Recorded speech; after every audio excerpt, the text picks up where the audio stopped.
C'est le début de la troisième demi. Podcast soccer ludique. Sur les ondes de choc.ca.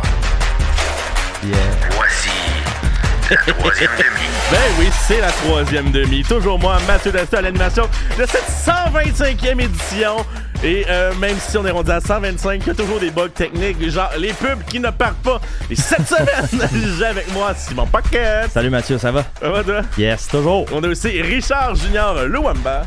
Je m'ennuie de mon surnom de Richard RDS, mais Richard merci RDS. beaucoup, merci. Comment ça va les gars? Ça va bien, toi? Et aussi Top directement du magazine SoFoot, on a Théo Juvenet. Comment ça va Théo? Salut Mathieu, tu vas bien? Ça va très bien. Hey, en fait, on en parlait tantôt avec Simon, mais t'es notre deuxième vrai invité. Oui. Et le deuxième français.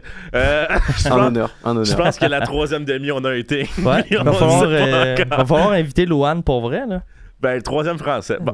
C'est ça, on va garder la Avez-vous, moyenne. commanditaire, shout-out, quelque chose à faire? Non, hein, c'est ça. On est rendu ailleurs, je pense. Ouais. Poulet rouge juste pour Pierre. Ouais. Bon.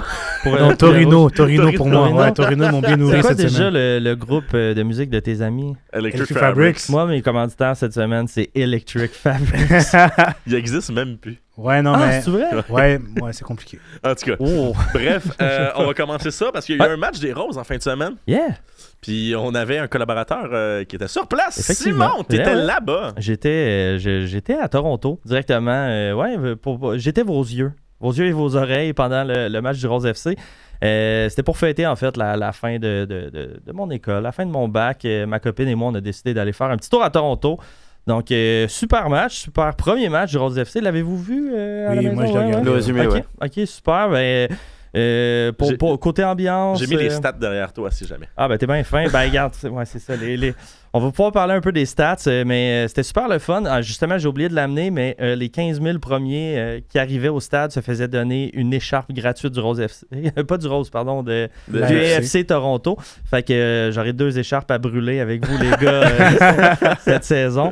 Mais c'était très venteux, donc j'ai pu quand même l'utiliser pour me couvrir le cou pendant le match, mais je l'ai caché sous mon manteau parce que je voulais pas avoir l'air d'être un maudit traître. Je comprends. Le match, comme vous l'avez vu, c'est terminé 1-0 pour le Rose FC. Donc, premier match de leur histoire, premier but de leur histoire, première victoire de leur histoire. C'était notre super Boychuk qui risque d'être notre arme principale cette année avec le Rose FC. Parce que même dans un Vox Pop auprès des joueurs, sur qui va marquer le premier but de l'histoire, je pense que c'était 14-2 pour Tania Boychuk. Effectivement. Qui a effectivement compté le premier C'était but. C'était quoi la deuxième question qui était posée aux joueuses? C'est quoi votre hic? Qui allait avoir le Non. plus de cartons jaunes? Qui allait avoir le premier carton jaune Ouais. de l'histoire du Charlotte. club. Et les filles ont presque unanimement voté pour Charlotte. Et c'est qui a eu le premier carton jaune? Charlotte. Et voilà, ben oui, Charlotte qui joue avec beaucoup de hargne. Hein? Est-ce que tu la connaissais justement? Je savais qu'elle avait joué à Montpellier par le passé. Et je t'avoue, ça m'a un peu étonné quand j'ai vu l'effectif de la voir là. Ouais, je comprends. Du coup, et d'autant plus dans un championnat qui vient de se lancer, mais enfin au contraire, c'est bien. Ouais. Et j'imagine que Marinette Pichon a fait un gros travail pour la faire venir, donc non, c'est cool. Effectivement, au milieu de terrain, je pense que, en tout cas, hormis Karpenko, qui était selon moi la joueuse du match, la gardienne de but du Rose FC, qui était partout, surtout dans les buts, mais qui était un peu partout. Hey, merci Qui a pour tout cette fait. faute-là, Simon. Yes. Mais qui a vraiment très très bien fait, qui était exceptionnel, qui a vraiment sauvé l'équipe, qui a sauvé les meubles. Mais sinon, après ça, je pense que Charlotte mériterait l'étoile du match. Là. Elle a été fabuleuse au milieu de terrain.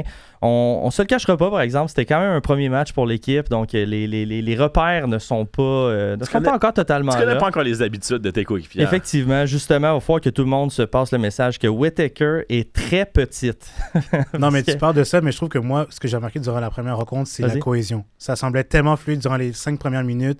Ça se passait bien le ballon, ça coupait entre les lignes. Mhm. Même au niveau de la profondeur, il y avait quand même de la bonne qualité, sachant que c'est assez maigre. Mais j'ai vraiment aimé ce que j'ai vu. OK. Moi, j'étais comblé, en tout cas. OK. Moi, j'étais comblé. ouais.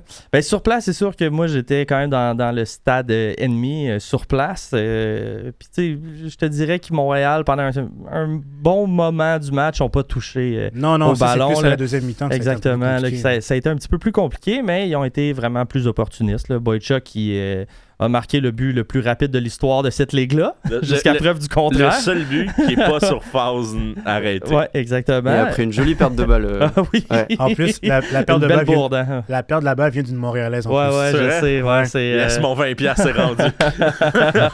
ouais, on peut commencer les théories du complot, mais oui, ben, il y a quand même eu des belles surprises dans le match. Justement, le milieu de terrain, là, Bilbo S, là, je pense que c'est un beau duo, ça va le faire. En défense, moi, j'ai particulièrement aimé Léas. Léas, ça a été vraiment très forte. Whittaker, ça a été, peut-être si j'avais un point faible là, dans ce match-là, je te dirais Whittaker, ça a été le petit point faible. C'est la Dante Sealy. Oui, ouais, ok. Je comprends ce que tu veux dire. Oui, ben tu sais, je te dirais que ce côté-là, Whittaker, Abdou, ça l'a plus ou moins connecté pendant le match. Ah ouais. Abdou, de toute évidence, elle est talentueuse. Là. Elle va avoir, je pense, une belle saison. Elle va en marquer des buts. Elle va avoir une belle carrière avec le Rose FC. Mais elle n'avait pas encore 45 minutes de foot dans les jambes, je crois. Donc, assez rapidement, là, ça a été compliqué. Mais il faut le dire, le AFC Toronto est sur papier avec Vancouver les équipes à battre. Et ça paraissait. Selon moi, même si le Rose FC a gagné, la meilleure équipe sur le terrain était probablement Toronto lors de ce match-là. Mais ce n'est que partie remise. Moi, je pense que plus de matchs vont s'enfiler, plus le Rose FC vont prendre confiance, plus les repères vont se prendre. Puis, ça va être une belle saison. Parce que non seulement c'est une nouvelle ligue toute, mais comme il n'y a personne qui a jamais joué ensemble, mais aussi effectivement. toutes les autres équipes sont dans le même bateau. Oui. On s'est juste entraîné 1 mois et demi ensemble. Je connais elle de l'équipe internationale, puis that's it. Ouais, ben on en parlait un peu hors micro tantôt, là, mais Charlotte Bilbo, c'était son 300e match pro. Et dans l'effectif du Rose, il y avait 8 filles que c'était leur premier match pro à vie. Mm-hmm. Fait que il faut quand même pas s'attendre non plus à des miracles. C'est des personnes, c'est la première fois qu'ils jouaient sûrement devant une aussi grosse foule. Ils connaissent pas nécessairement encore les codes. Et FC Toronto, c'était une équipe qui était les 11 joueuses partantes, c'était toutes des joueuses qui avaient déjà de l'expérience pro. Ça paraissait. Non, pas tous. Pas il y avait mais Reagan qui était internationale canadienne, puis tu as Pickett aussi qui est américaine, si je me trompe pas. Non, canadienne, mais qui a fait l'équipe canadienne. Ouais, mais tu sais, mettons, moi, j'avais des petites favorites du côté de Toronto. Hong, la défenseur central. Ah, mon Dieu, là, c'est joueuse internationale coréenne. Là, on a été chanceux qu'il y ait une faute. Même la Nigériane aussi, qui était en attaque, là, elle m'a vraiment Katembo? marqué. Non, ça, c'est la Montréalaise. Y a-tu une Congolaise dans la ligue, pardon. Rich? Ouais, Nyota Katembo. Hey, voilà, c'est ça que j'attendais. C'est la Montréalaise. C'est Oro Kwanko? Oui, exact. Ouais. Ben, elle aussi, elle a brassé de l'air. Là. Ouais, vraiment. Fait que, comme je dis, c'était... Ouais. C'était Toronto, vraiment pas mauvais comme équipe. Là. Ils ont canardé le but. Donc, justement, une barre transversale qui était pas piquée des verres de Reagan, qui... Elle va être une grande star dans cette ligue-là, d'après moi. Là. Ça prendra pas de temps. Là. Moi j'ai une petite question à vous poser sur la création de cette ligue-là. Mm-hmm. Parce qu'en me renseignant et en regardant un peu les pages wiki des différentes franchises, je me suis rendu compte qu'elles sont créées depuis assez longtemps. Mais du coup, qu'est-ce qu'on fait ces effectifs-là en attendant le début du championnat qui a eu lieu le week-end dernier? Ouais. Mais ça a été annoncé. Parce qu'il y a une période de dilettante, il me semble, bon, vous me corrigerez, mais c'est la franchise de Vancouver qui est créée depuis 2 ans, je crois, ou un truc comme ça. Ça se peut, et du coup, qu'est-ce qui s'est passé dans ce laps de temps? Ça a été annoncé. En fait, c'était surtout de la recherche et développement. C'était plus faire ton équipe d'administration, vraiment former tes bureaux, peut-être commencer une petite académie, commencer ton scouting. Ouais. Je sais qu'à Montréal, c'était surtout ça. Ouais. Commencer la promo. Tout après ça, la ligue arrive. Sinon, il y avait beaucoup de « Hey, on a une grosse joueuse qui s'en vient. » Fait qu'on on la signe et on la prête. Okay. Les premières signatures officielles, je pense, qui étaient à peu près dans le temps des fêtes, là, Noël passé, mais reste que quand même un gros laps de temps entre les deux. Fait que ça a été soit prêt ou signature et attente. Là. Mais pour la plupart des joueuses qui n'avaient jamais joué professionnel encore. Ouais. Il y a eu un peu des matchs amicaux, des choses comme ça. Ouais, c'est ça. Là, des matchs entre équipes de la Ligue, justement. Ouais, mais même aussi au niveau semi-professionnel, tu avais comme Montréal qui affrontait des équipes au Québec, comme exemple Beauport, ou même Toronto affrontait des équipes de la Ligue ontarienne. Donc, c'est quand même assez un bon niveau, sachant que la Ligue augmente tranquillement pas vite. Hein. Ouais, c'est ça. Regarde, on touche à du bois. On va espérer que ça continue à fleurir telle une rose. Mais très satisfait pour ce premier match. Mais c'est ça fait 9-12 mois qu'il y a des joueuses signées d'une manière ou d'une autre avec un ou plusieurs clubs à travers la Ligue. Mais c'est ça, sinon il y avait pas d'effectif, c'était vraiment juste on build puis on fait le tour des universités parce que c'est pas mal ça la base de la pyramide de chaque équipe. C'est 12 joueurs d'université ou qui ont moins de 20 matchs professionnels. À peu près, là. Mais si je peux clore la parenthèse du Rose FC, j'aimerais quand même envoyer des fleurs à Karpenko, la gardienne de but montréalaise, qui est originaire de Toronto. T'envoies des fleurs aux roses. C'est beau. Je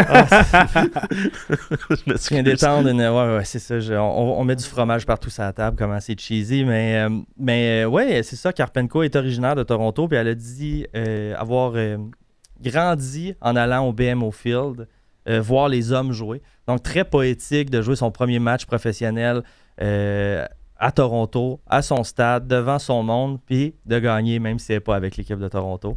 C'était vraiment son match. Chapeau à elle. Puis on dirait que c'était assez coulé dans le béton. Moi, je pensais que ça allait être la Québécoise. Là. Gabriel Lambert. Je pensais que c'était Lambert. Qui jouait à Freiburg avant. Ben, exact. Je pensais vraiment que Lambert allait être la partante. Je pense qu'il y avait des petits pépins physiques de son côté. Puis ça a été un peu choisi presque le jour même. Fait qu'elle s'est fait donner un peu les clés du club, de comme, allez, c'est ton premier match, c'est le premier match du club, puis elle a vraiment relevé le défi. Fait que... Mais justement, en parlant de Karpenko, là, je lance la question à vous. Ouais, vas-y. Sachant que Karpenko a seulement 24 ans, elle a des aspirations au niveau national, est-ce que vous croyez qu'avec cette performance-là, sachant que c'est le premier match, elle a le potentiel d'aller en sélection nationale? Sachant qu'on a un match aussi à Montréal contre Haïti. Ouais. C'est trop tôt, c'est trop tôt, là, mais... Trop tôt. C'est son premier match, puis on sait jamais, parce que je pense que Gabriel a quand même signé aux Roses pour être probablement en se faisant dire qu'elle allait être la partante. Mais par contre... Mais si les performances de Karpenko sont là... Par contre, il y a un truc que j'ai oublié de mentionner, sachant que j'ai eu une conversation avec un gars sur Twitter, X, qui parlait justement des Roses puis de Gabriel Lambert. Elle a joué à l'UQTR comme deuxième gardien. Elle a 31 ans. Ah, OK. Donc, c'est comme une sorte de grande sœur pour Karpenko, sachant que Karpenko a 24 ans. Puis c'est peut-être ça qu'elle veut aussi, je sais pas, pour Lambert. Sinon, je vais vous couper, on a un horaire chargé. Oui, vas-y. Il y a aussi un commanditaire, le stade de Bois-de-Boulogne s'appelle désormais le Stade Boréal. Vive la bière! Et voilà. Bon! Sinon, samedi dernier, il y avait un match du CF Montréal. Et avant tout, j'aimerais parler, moi aussi, d'un post Twitter X de GM Latour qui publie une photo dans laquelle on voit plusieurs protagonistes. Et c'est écrit « Gros meeting entre Philo, Max Truman, Olivier Renard et Tony Marinaro au stade ce soir. » Mais il y a un individu qu'on voit le plus à l'avant et c'est moi, mais je suis pas nommé. Ouais. Merci beaucoup pour ça. C'est pas grave, ton tour va venir. Mon tour va venir. Mais bref, c'est ça. 0-0 contre Orlando. Beaucoup d'avantages du côté de Montréal, surtout compte tenu le fait qu'il y avait un carton rouge à partir de la 80e minute et on n'a pas su concrétiser de quelconque manière, surtout que nos seuls changements offensifs sont venus à la 88-89e minute. Les gars, vous avez écouté ça? Moi, c'est d'ailleurs là que j'ai rencontré Théo au stade. Yeah. Exactement. ouais. Justement, comment tu as apprécié le spectacle? Parce qu'on s'est rencontrés au Tailgate. C'est ça. Il venait juste jaser avec le monde, voir l'ambiance et tout. C'est ça. Bah, si je peux un peu raconter ce procédé-là, quand je vais dans un autre pays, j'aime beaucoup aller voir des matchs dans les stades et tout. Et là, je trouvais ça intéressant, d'autant plus que c'est une partie francophone et que c'est plus simple. Aller un peu à la rencontre des supporters, leur demander, Et ce principe du tailgate, déjà, m'a beaucoup étonné parce que moi, je le connaissais pas. Ah, et c'était chez vous, c'était on très, appelle très cool. Ça l'apéro, je pense. C'est ça, c'est l'apéro, exactement. Et c'était cool et du coup, je suis tombé sur Mathieu, on a parlé. Et puis non, très très bonne ambiance aux abords du stade. Je suis aussi allé voir le collectif de l'Impact. Donc très très intéressant. Aussi, les gars étaient super accueillants. Donc non, c'était super. Et puis le match... nous a pas donné ce qu'on voulait, mais pour une première fois en MLS, c'était très très cool. Tant mieux. Chouette. Même au niveau du spectacle sur le terrain, est-ce que tu sentais qu'il y avait une grosse différence? Alors, j'aimerais que tu sois gentil avec la qualité des centres qui débordent des touches de ligne. Ouais. Non. Moi, j'étais un peu frustré dans le sens où surtout l'équipe de Montréal n'osait pas, en fait. Je trouvais que le jeu était un peu trop stéréotypé. Et je trouvais ça dommage parce qu'il y avait des bons joueurs de côté. Même un nouveau joueur comme Sinchuk, je trouvais qu'il pouvait prendre plus de risques. Je sais pas, un peu plus redoubler et tout. Et ça vaut pour tous les joueurs. Et peut-être le seul joueur qui sortait un peu de ça, c'était Nathan Saliba, que j'ai beaucoup aimé parce qu'il se projetait beaucoup, il prenait des risques.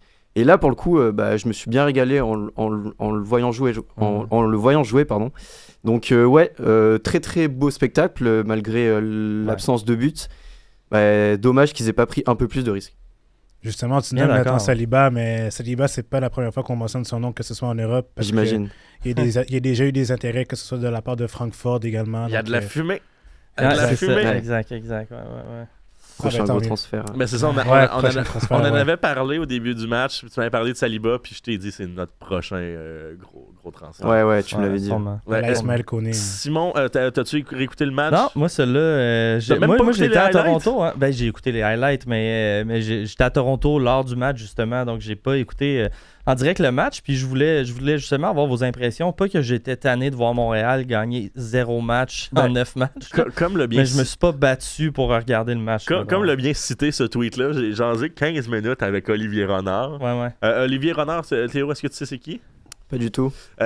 C'est un directeur sportif belge qui était notre ancien directeur sportif, qui est parti un peu... Avant Gabriel Gervais, du coup. Avant Gabriel Gervais, qui est un peu parti, disons, sur les chapeaux de roue, poliment. Okay. Il y a eu quelques écorces. Il m'a raconté des histoires. Il m'a dit de ne pas le dire, fait que je vais respecter sa volonté. Ouais. Mais c'est comme ça vient de nulle part qui était au club. Puis justement, on était 4-5 journalistes qui étaient là aussi.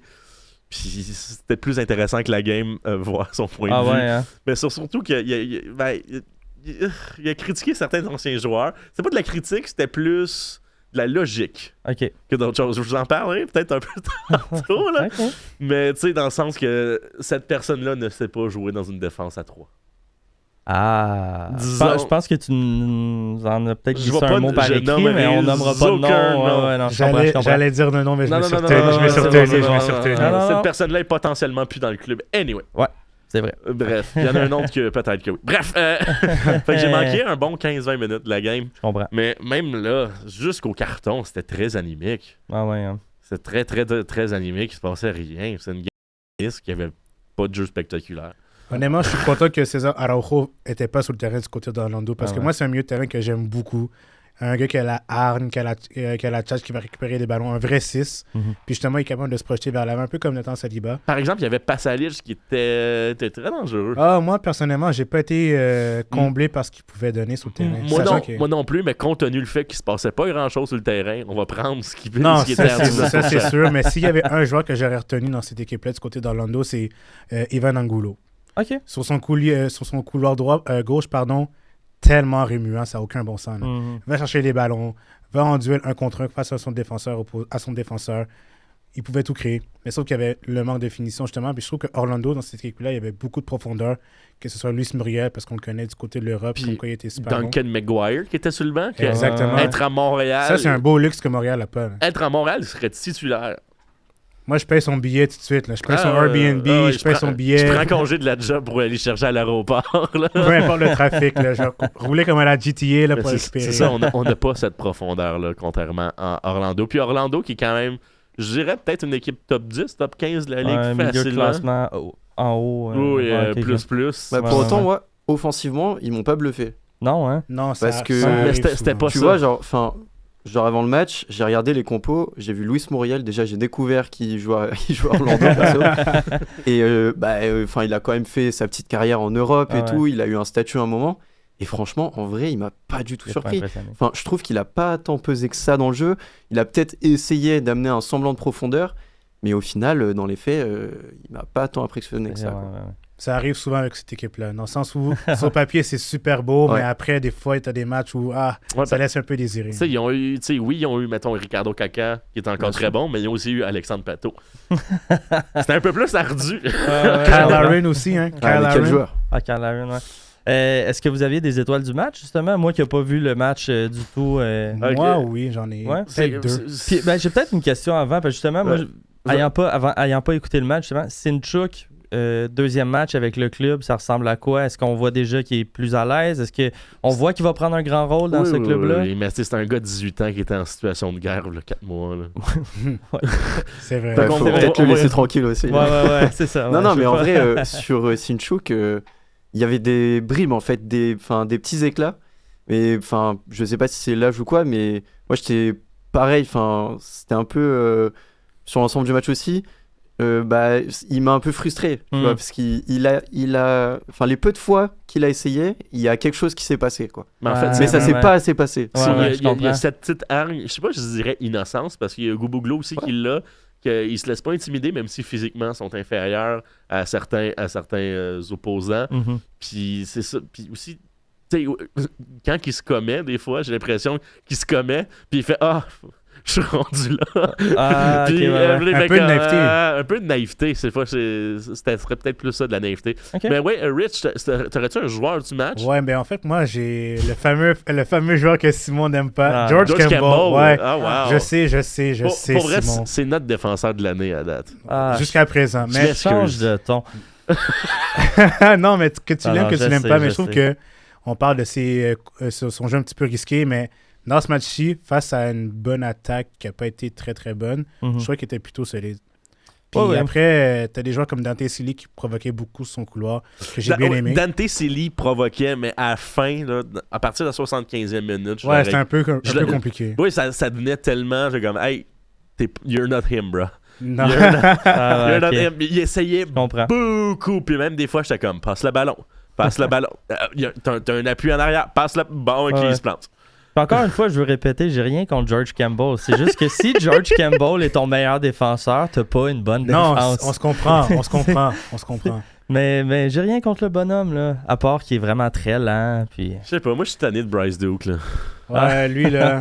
Mais il est pas blessé, là. Parce que même au tailgate, il y avait Truman qui jasait avec du monde, puis j'ai vu, Max est là, j'allais le saluer. Puis il jasait de Bryce Duke. Puis genre, Max a dit, mais tu sais, demandez à Mathieu qu'est-ce qu'il pense de Bryce Duke à l'entraînement. Puis il a dit, bonne soirée. Ça veut tout dire. Je suis tellement tanné, il est paresseux. Ah bon. Pour vrai, moi je serais prêt à abandonner ce projet-là. C'est plus ça, là. Il y a quoi, il y a 24 ans, 25 ans, je suis tanné. Il nous a coûté quoi, 900 000 Kamal Miller? Oui. Il nous a coûté beaucoup trop cher, mais je suis tanné. En même temps. Est-ce qu'on peut ouvrir le débat de Prince Owusu? Non. Désolé les gars. Non, lui. Pour toi, c'était sûrement une des premières fois que tu voyais Prince Owusu. Ouais. Mais t'étais au courant que pour l'instant, c'est notre attaquant numéro 1. J'avais vu avant que ça s'est pas très bien passé, mais le contraste avec Joseph Martinez doit être... wow. Joseph Martinez a 5 buts en ce moment. Le CF Montréal en a 4 dans la saison. Putain. Mais justement, pour toi qui est table rase vis-à-vis Prince Owusu en ce moment, c'est quoi son plus gros défaut? C'est quoi sa plus grande qualité, si tu peux y en trouver une? Je vais commencer par la qualité. C'est un très bon joueur d'appui, parce que pour le coup, il pèse sur les défenses. Et ça, pour le coup, c'est un très bon argument pour des équipes. Joueur d'appui, exactement. Mais il n'y a pas le complément qui serait le fun avec un joueur d'appui. Duke, mais apparemment, il est paresseux. Donc... Non, ça serait Caden Clark en principe, mais c'est pas ça en ce moment. Ou le petit nouveau qu'on a signé ce matin, là. Non, lui, là... Non, regarde. Oljar Escobar, parce que oui, on a signé quelqu'un. 22 avril 2025, promotion avec l'équipe première de la Nouvelle-Angleterre. 23 avril 2025, échangé pour 125 000 à Montréal. Il y a beaucoup de risques qui sont pris dans le recrutement en ce moment, j'ai l'impression. Puis, pour la petite histoire, hier, on a prêté Jackie Hill, Marshall, Rudy à Charlotte pour un montant de 100 000. Donc, on peut dire que c'est un transfert gratuit. Est-ce que c'est un prêt avec option d'achat ou non? Ils l'ont pas mentionné. J'ai pas mentionné. Quand normalement, quand il y a une option d'achat, c'est mentionné dans les communiqués. Le fait que ça soit pas mentionné, je pense qu'il va revenir. OK. Bref, c'est pas un Saint-Sauveur. Là. C'est un gars qui a 4 matchs en MLS cette année. Je comprends. C'est pas ça. Mais pour revenir à Owusu, justement, qu'est-ce que tu as pensé de sa prestation? Pas assez de présence devant. Pas assez de présence parce qu'il pèse dans le jeu, mais dans la boîte, c'est dommage. Et il y a eu une quantité de centres, enfin, j'ai pas la stat sous les yeux, mais il y a une quantité de centres dans la surface qui ont malheureusement pas trouvé preneur qui est quand même folle. Parce qu'il c'est dommage. Il est censé être une menace aérienne. C'est ça. C'est ça le truc. La grandeur de Benteke. Même cette année, on l'a-tu vu faire plus que 2 tirs de la tête dans un match? Non, j'ai jamais vu faire non. Je viens d'y penser. Son plus gros atout, il le fait pas. Mais en fait, est-ce qu'il le fait pas parce que c'est sa faute ou parce qu'on a personne qui est de qualité pour faire des centres? C'est clairement l'aspect mental qui joue parce que, Entre autres, outre les qualités techniques, tu peux les avoir, mais si la tête est pas là, ça sert à rien. Ah, ouais. Comme je dirais Kylian Mbappé, il tire avec la peur. Voilà. Si seulement il tirait. Ouais, si seulement. Déjà, c'est ça, pour c'est commencer. ça. Est-ce que vous pensez qu'un Vrioni pourrait changer la Je donne? sais pas. Mais là, Vrioni, il a un bébé de 2 semaines. Oui, ben oui. Il s'est encore fracturé. Non, là, c'est une lacération cette fois-ci. Ben, il s'est pratiqué, non, aujourd'hui? C'est- Ou faut s'attendre à En fait, un c'est- écart au jeu? Là, Pendant la pratique, le CF Montréal a essayé de nous en passer une petite vite. Bon. C'est juste que on est très lent à marcher pour s'en aller du centre Nutrilait. Ouais. Mais après la pratique, il y a un gars avec des mèches blondes qui débarque du vestiaire pour faire des entraînements seul. Ah, ben oui. Mais il courait bien et tout, mais je pense qu'il faut pas qu'il y ait de collision et tout. OK. Fait que ça risque d'être encore... Mais c'est juste que je trouve ça lourd qu'il Ouais, soit ouais. blessé depuis 5 mois puis qu'il ait joué 47 minutes. Ouais. C'est tout. C'est tout. Hein. C'est supposé être un joueur d'épée? J'ai des sentiments, Simon. Ah ouais, je comprends. Bon, Bref, fait pas un grand match. Comprends. On met ça en arrière. On prend le point. ouais. Même si, puis même, il y avait eu un moment un peu weird en conférence de presse parce que Max a posé la question de comme vous tannez de perdre? Puis Est-ce qu'il a dit ça mot pour mot? un peu, mais en Wow. fait, c'est pas mot pour mot, c'était juste comme, tu sais, oui, il y a eu des défaites avant, là, on est rendu 0-4 avec toi. Est-ce que tu penses que la solution est dans ton vestiaire ou qu'on est à l'externe? Puis le gars des coms était comme, non, réponds pas à ça. Puis Marco a quand même répondu. Oh! Puis selon lui, oui, mais comme tout coach va dire que ça se trouve à l'interne. Ouais. Mais à l'externe, ça va dire, achète-moi quelqu'un puis vends-moi ça, Caroline. Ouais, je comprends. C'est sûr. Anywho. Bref, Juste moi, j'ai une question. Vous sentez un réel changement entre Donadel et Laurent Courtois? oui. Ouais. Oui, tactiquement, oui. Ok. On prend plus. Pourquoi? On prend plus de. Même Ah. si tu l'as pas vu, on prend plus de risques. Ouais, C'est vrai? Ouais. Ah, dis-toi que Alors c'était- qu'est-ce que c'était sous Laurent Courtois? Ah, ouais, c'est Puis ça. Laurent Courtois, au début, on était comment? Il est attachant, il est ci, il est ça, mais la communication avec Laurent Courtois est excessivement difficile. Ouais. Dans quel sens il était fermé? Ouais, complètement. Il donnait Invasif. vraiment pas de Invasif. jus. Ouais, évasif. Puis, Évasif. l'année passée, il y a quand même eu quelques accrochages avec plusieurs joueurs, dont Martinez, justement, en fin de saison, où il a carrément dit en conférence de presse que Martinez l'avait trahi. Puis, tu sais, c'est quand même des termes et des mots qui sont assez C'est des forts. mots forts, ouais. Ouais, envers ton joueur qui est supposé être un joueur étoile, qui finalement, honnêtement, a sauvé notre fin de saison. Là. Martinez, on est allé en série exclusivement grâce à lui. Et finalement, il était sorti du club et Laurent Courtois avait dit bah, tu sais, ça se remplace, là, un Martinez. Preuve est d'admettre que. On l'a pas su le remplacer. Ouais, exactement. Là. Fait que je pense qu'il y a eu des mots durs pendant l'année dernière, puis qu'il parlait beaucoup avec la confiance de comme non, inquiétez-vous pas. Là, maintenant que mon club est en place avec mes joueurs et tout va bien fonctionner. Ça marchait pas. Il a envoyé certains joueurs en dessous du bus. Il a été évasif sur plusieurs questions. Il y avait un peu des fois de difficulté peut-être à accepter que le problème pouvait venir de son côté. Fait que le changement avec Donadel, c'est plus que Donadel lui donne beaucoup de jus en conférence de presse. Son style de jeu aussi un petit peu plus offensif. Il a changé un peu l'alignement tactique, le schéma tactique du club. Fait que, oui, il y a un changement, mais après ça, le résultat est le même. Est-ce qu'il en est ce moment. majeur? Mais non. C'est ça, exact. Le résultat reste le même. On n'a pas gagné quand même. Ça reste puis, moins pire que... C'est quand qu'on s'est fait claquer de 3 ou 4-0? Hein? Ah, ben, l'année passée, ça? Non, c'est cette année. C'était match numéro 2? Juste avant qu'il se fasse foutre dehors. Ouais, Je me rappelle plus c'était contre qui. Contre le Crew? Contre le Crew. Ah ouais. Et le clou du spectacle, c'est qu'il est ramené un attaquant de Toronto. C'est vrai. Ouais, ça, mais c'est pas mal. Ça, en vrai. d'ailleurs, mais Ah. Owusu nous l'avait dit, on lui a posé la question, là, comme, tu sais, Toronto, blablabla, puis il a juste dit « It is done Dead to me.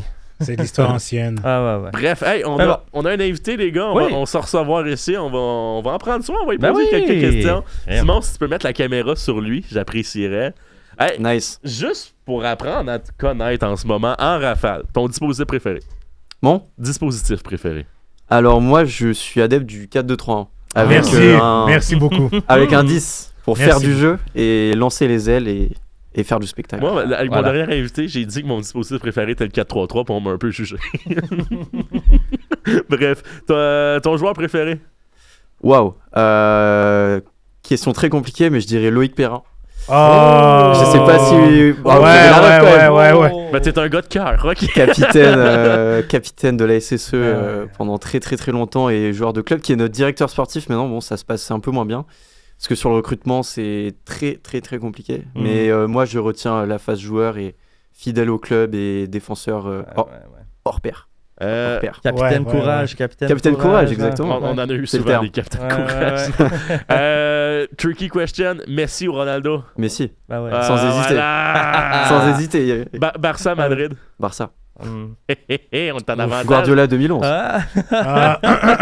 Je préfère me taire. Ça, pour certains membres de l'équipe, ça compte. Arsenal ou Spurs? Ouf. Choisis tes mots. Je vais dire Arsenal. Merci! Merci. Parce que le jeu est plus séduisant et parce qu'il y a l'autre Saliba, William Saliba, qui est formé à Saint-Etienne. Oui. Donc ouais, plus Arsenal. Quoi. Bravo, bonne réponse. En tant que partisan, ton meilleur souvenir? Mon meilleur souvenir en tant que supporter, du coup, le derby qu'on gagne contre l'OL. Bon, on a gagné dimanche là, mais je me souviens de mon premier derby au stade, c'était en 2016. Un vieux but d'Alexander Soderlund, qui était un vieil attaquant venu de Norvège. Et on se fait dominer tout le match. Il marque à 10 minutes de la fin, c'était génial. Wow. Yes, comme tu as dit, t'es partisan de Saint-Étienne, mais je sais aussi que tu as travaillé pour l'Olympique lyonnais. Alors, pas pour l'Olympique lyonnais, pour un média lyonnais. Pour un parce média que lyonnais, excuse-moi. c'est très important de jouer sur les mots là-dessus. Mais tu couvrais quand même l'OL. Ouais, right? je couvrais l'OL parce qu'en fait, mon école de journalisme était à Lyon. Et du coup, j'étais en alternance là-bas. C'était comment couvrir l'ennemi? Très intéressant. Mais en vrai, j'ai kiffé de ouf. Et en fait, dans le principe d'impartialité, ça m'a servi de fou. Parce que du coup, dans mes articles et dans ma manière de raisonner, de faire mon actu, j'avais du coup aucun supporterisme. Et ça, pour le coup, ça a été l'une des meilleures écoles pour moi. Quoi. C'est clair. Donc, non, c'était super intéressant. Et puis même d'être dans les coulisses d'un club de Ligue 1, c'était cool. Dans Rich, tous les cas. T'avais une question pour lui sur l'OL? Ouais, justement, sachant que Pierre Sage, qui est un favori de la foule du côté lyonnais, là maintenant c'est rendu Paulo Fonseca. C'est quoi la différence entre les deux selon toi en termes de style? Puis justement, est-ce que Paulo Fonseca a peut-être une longueur d'avance sur Pierre Sage ou... Pour moi, Fonseca, il n'a pas ramené grand-chose de nouveau, en vrai. Peut-être la seule différence notable, c'est que Ryan Cherki est devenu régulier. Ouais, ça c'est vrai. Est vraiment chaud. Et pour moi, est l'un des top players en ce moment. Mais en vrai, non, il n'y a pas tant de différence de jeu que ça. Pour moi, c'est vraiment Pierre Sage. D'ailleurs, son éviction m'a beaucoup étonné. Ouais, qui a vraiment ramené son truc et Fonseca qui a pris la continuité. D'autant plus qu'en championnat, avec sa sanction, Fonseca peut pas être sur le banc de touche. Exact. Il peut être sur le banc de touche que pendant les matchs de Coupe d'Europe. Et du coup, pour moi, ils ont encore ces automatismes-là qu'ils ont pris avec Pierre Sage pendant plus d'1 an. Quoi. Donc voilà. Je pense que c'est une continuité, mais qu'il n'y a pas de réel style qui a été ramené par Fonseca.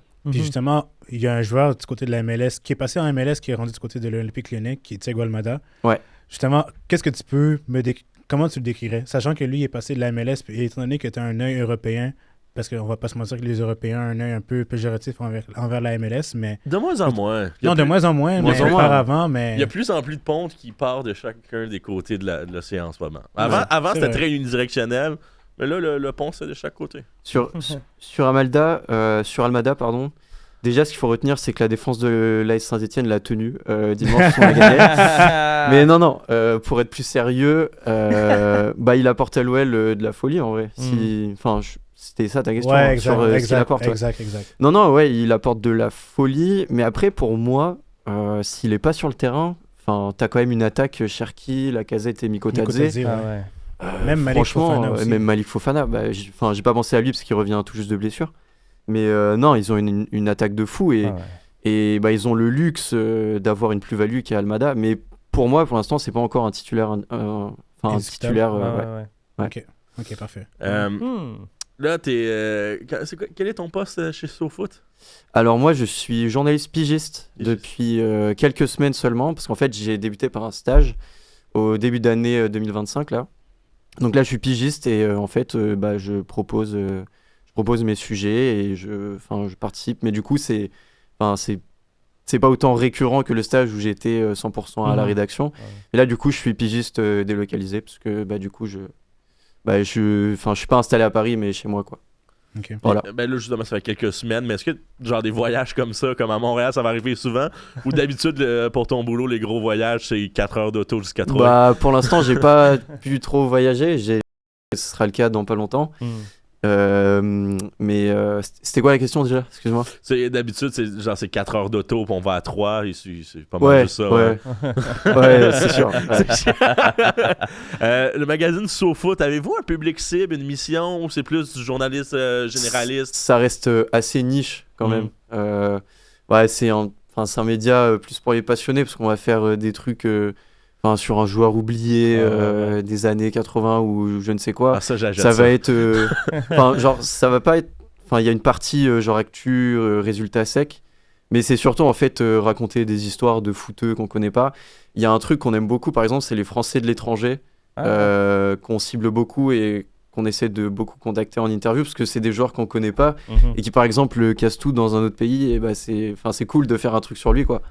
Donc non, ouais, c'est surtout raconter des histoires et ouais, avoir un peu des anecdotes improbables et tout, et genre essayer de se démarquer sur ça, et de correspondre à notre public niche qui va pas chercher forcément un article sur Mbappé ou sur un truc comme ça, mais plutôt sur le joueur des deux de je ne sais où, tu vois. Eric Astley de Vancouver. Par exemple. Rudy Camacho. Il connaissait beaucoup de Français qui sont passés à MLS, mais j'ai fait découvrir Sébastien Letou. Ouais, je connaissais pas le tout. Pour nous, c'est une légende à MLS. Carrément. Breton, ouais. Ton avis sur le fait qu'il n'y ait pas de promotion-relégation en MLS? Ah bah ça change beaucoup de choses. Ouais, D'ailleurs, c'est drôle parce que le CF Montréal et la SSE, c'est un peu le même cas du coup. Bon, nous on est sur la fin de saison, mais du coup nous on a cette peur de la relégation. Et vous, c'est un peu bizarre parce que du coup vous êtes dernier, ça fout la haine, mais il y a pas cette menace immédiate de relégation, quoi. Donc d'ailleurs ça m'intéresse, genre comment vous le vivez ça? C'est assez bizarre, c'est juste on est pas bon, mais du coup on attend la saison prochaine. Tranquillement, pas vite, il commence à en avoir. La USL ont établi un système de promotion-relégation. La USL qui est en dessous de la MLS. Il y a aussi la Ligue 1 québécoise, qui est le semi-pro québécois, qui est rendu avec 3 divisions, promotion-relégation. Mais c'est juste que promotion-relégation, il n'y aura jamais ça en MLS. Ouais. Parce que c'est une ligue fermée, c'est le principe. C'est une ligue fermée, mais tu peux pas demander à des gens d'investir 600 millions pour juste avoir l'acquisition d'un club. Il n'y a même pas encore les joueurs, il n'y a même pas encore le stade. Puis après c'est très nord-américain aussi comme manière de fonctionner. Fait que c'est sûr que comme pour nous, on est juste habitués. Quand on pense à tous les autres sports, c'est les clubs de toujours qui restent dans la division. Moi, en fait. Honnêtement, c'est quand j'ai commencé à m'intéresser plus au foot, justement, puis j'ai commencé à suivre des équipes en Europe, dont l'AS Vitré. Moi, l'année que j'ai commencé...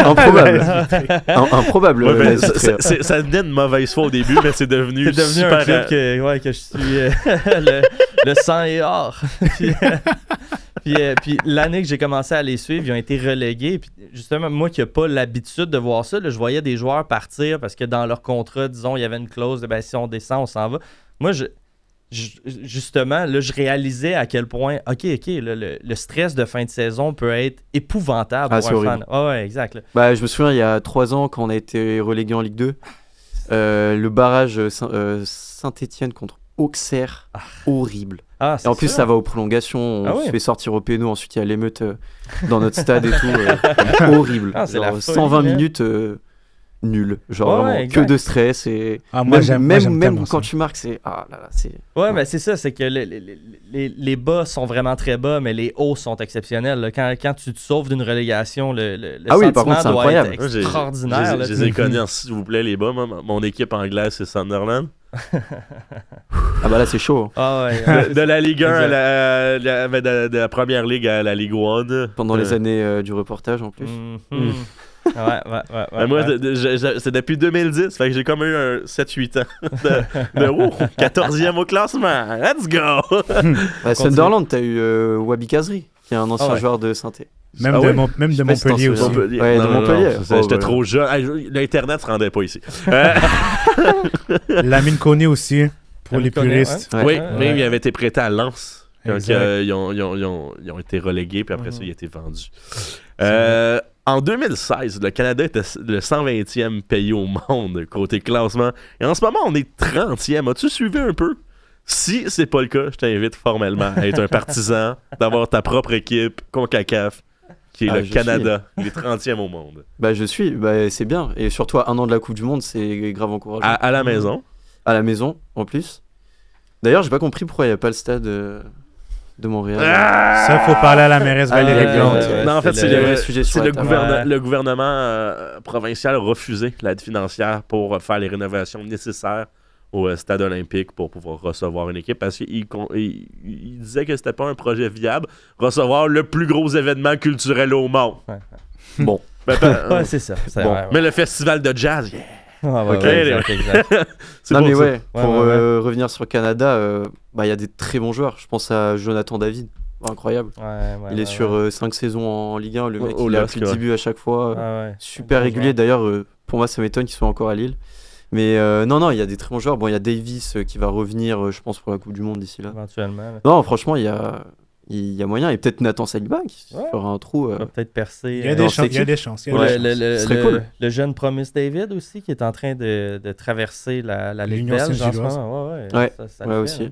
Non, il y a beaucoup de joueurs qui sont vraiment bons. Donc, à fomenter et à bien lier en effectif. Et peut-être pour la Coupe du Monde, il y aura. Ça donnera peut-être lieu à une bonne surprise. Ouais, justement, le fait que Jesse Marsh a coaché en Europe, que ce soit du côté de Leeds, en Allemagne, je pense que ça donne une bonne valeur supplémentaire à l'équipe canadienne pour aspirer à plus haut. Sachant que les Américains, entre guillemets, non, pas en guillemets, je vais le dire clairement, là, équipe overrated, surcotée. J'aime pas Mauricio Pochettino. Par contre, non plus, overrated. Je l'aime pas. C'est pas parce qu'il vient de Spurs, hein? J'aime de commentaires. Rich, t'avais une question sur la Kings League? Ouais, justement, la Kings League qui est à peu près baissée en France, en Angleterre, justement avec les joueurs européens, que ce soit Brian Burmo qui gère un peu l'équipe, Chouameni, Kamavinga et autres. Exactement. Ouais. Qu'est-ce que tu en penses de cette ligue-là, sachant que ça donne beaucoup de visibilité pour des joueurs qui sont pas de district, mais semi-pro. Même un rappeur qui s'appelle Ben Dozek qui a joué. Ouais. Non, mais en vrai, c'est cool comme concept. Moi, j'avais suivi un peu la World Cup l'année dernière, mais juste par curiosité, parce qu'en vrai, le concept, je l'avais découvert avant et j'étais là, mais c'est quoi ce truc? En vrai, je vais pas faire le mytho, j'étais un peu aigri, tu vois. Mais non, c'est bien parce que ça ramène vers le football une audience jeune surtout, qui se détourne complètement de ce sport-là, en fait. Et c'est cool. Et nous, d'ailleurs, à SoFoot, on s'y intéresse beaucoup. Il y a mon pote Ryan, d'ailleurs, qui a habité Montréal pendant 2 ans, qui s'occupe de ça presque, très très souvent, et il fait des vrais travaux sur ça. Donc, petite dédicace à lui. Et non, c'est cool. Et puis même, il y a un vrai truc avec les streamers et tout. Je trouve que c'est plutôt bien organisé en plus. Donc, ça ramène une audience vers le foot et pour ça, c'est bien. À voir si, du coup, ça fait perdre une audience au foot. Faut voir, mais du coup, vu qu'il y a des anciens pros, des trucs comme ça, il y a quand même un lien. Benoît Costil, justement, en plus, qui est sans contrat, d'ailleurs. Sans contrat, Benoît Costil. Oui, Benoît Costil, d'ailleurs, ouais, c'est vrai. Qu'il est revenu là-bas, ouais. Non, mais ouais, c'est cool, c'est un bon coup de projecteur et ça fait bien le lien entre les deux, donc à voir ce que ça donne à l'avenir. Je pense que les deux projets peuvent exister sans se marcher dessus, sans se marcher dessus, parce que je trouve que c'est une offre quand même différente. Moi personnellement, ça me parle pas beaucoup. J'aime mieux le côté tactique et la vitesse du foot normal. J'ai dit foot, je me suis adapté. Il fallait. On remet les pendules à l'heure. La Kings League, c'est une autre offre qui est tout à fait valable. C'est ça, c'est une autre offre. C'est quasiment 2 sports différents. Moi, j'avais bien aimé la controverse avec le fameux but l'année passée, je pense que c'était en finale ou en demi-finale. Oui, avec la France. Parce qu'en fait, c'était un penalty MLS. Et le gardien l'avait arrêté, ça avait tapé le toit, mais c'était rentré après, c'était un bordel. C'était fou à suivre. Ouais, c'est n'importe quoi, ça. Il nous reste moins d'1 minute. Qu'est-ce qu'on te souhaite pour l'avenir? Parce que je sais que tu as sûrement du plaisir chez SoFoot. Mettons dans 20 ans, derrière le plus grand journal ou derrière la plus grande équipe? Qu'est-ce qu'on me souhaite? Plein d'articles, plein de sujets et plein de rencontres comme toi, comme vous. Et puis voilà, c'est tout. Ouais, Ben, Simplement. t'es toujours le bienvenu à Montréal, tu repasseras quand Absolument. tu veux. Bah, parfait, Absolument. parfait. Super cool. T'as mon numéro. Simon, en terminant, Montréal joue contre les Red Bulls, ça finit combien? 12-0 pour Montréal. Yes! 10 buts de Sirois. Rich a fini. 2-0 New York, 2 buts de Choupo-Moting. Le match va être cancellé pour la pluie, pour ma part. Sur ce, on va se quitter. Top 10. Ciao! Ciao, ciao. Merci beaucoup Merci à toi. pour l'invite.